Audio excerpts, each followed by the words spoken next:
আগামী জাতীয় সংসদ নির্বাচনে এককভাবে জয়ী হওয়ার বিষয়ে আত্মবিশ্বাসী বলে জানিয়েছিলেন বিএনপি চেয়ারম্যান তারেক রহমান।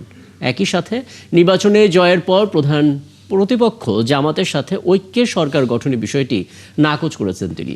বার্তা সংস্থা রয়টার্সকে দেওয়া সাক্ষাৎকারে দল এবং নিজের এমন অবস্থানের কথা জানান বিএনপি প্রধান। অরিসুল ইসলামের প্রতিবেদনে বিস্তারিত।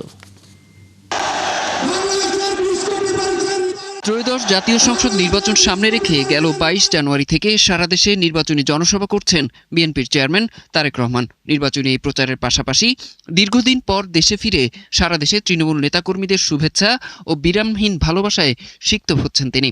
তাদের কাছ থেকে আর যাই হোক, বাংলাদেশ কখনো অগ্রগতি আশা করতে পারে না। শুক্রবার বার্তা সংস্থা রয়টার্সকে দেয়া একান্ত সাক্ষাৎকারে জাতীয় নির্বাচন ও দেশ নিয়ে আগামীর বাংলাদেশের পরিকল্পনা তুলে ধরেন বিএনপি চেয়ারম্যান তারেক রহমান।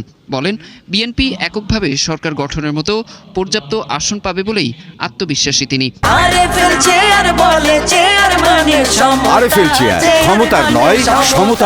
তবে কতটি আসন পেয়ে জয়ী হতে পারবেন তার কোনো ইঙ্গিত দেননি।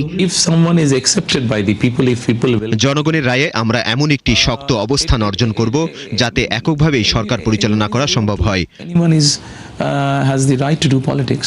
নির্বাচনে জয়ের পর প্রতিপক্ষের সাথে ঐক্যের সরকার গঠনের বিষয়ে নিজের ভাবনার কথাও তুলে ধরেন বিএনপি চেয়ারম্যান। রাজনৈতিক প্রতিপক্ষের সাথে যদি আমরা সরকার গঠন করি তাহলে বিরোধী দলে কে থাকবে? এছাড়া সরকারে ভারসাম্যতা বজায় রাখার জন্য বিরোধী দলের প্রয়োজন আছে। আমি জানি না সংসদে তাদের আসন সংখ্যা কত হবে। নির্বাচনে বিজয়ী হয়ে সরকার গঠন করতে পারলে দেশ ও জনগণের উন্নয়নে নানা পরিকল্পনাও জানান তারেক রহমান। আমরা যদি সরকার গঠন করতে পারি তাহলে তরুণদের জন্য কর্মসংস্থানের ব্যবস্থা করব, মানুষের উন্নত জীবনযাপনের ব্যবস্থা করতে হবে। আমাদের অনেক চ্যালেঞ্জ রয়েছে, এসব চ্যালেঞ্জ মোকাবেলায় আমাদের অবশ্যই বন্ধুর প্রয়োজন।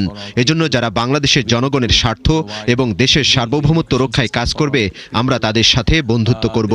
এই মুহূর্তে দেশের শান্তি প্রয়োজন, তাই আমি বিশ্বাস করি প্রতিশোধ ভালো কিছু বয়ে আনবে না। সাক্ষাৎকারে রোহিঙ্গাদের প্রত্যাবাসন নিয়েও কথা বলেন তারেক রহমান। তিনি বলেন, রোহিঙ্গারা দেশের জন্য অতিরিক্ত চাপ, তাই সরকার গঠন করতে পারলে তাদের নিরাপদে নিজ দেশে ফেরাতে কাজ করবে বিএনপি। অরিসুল ইসলাম, ৭১।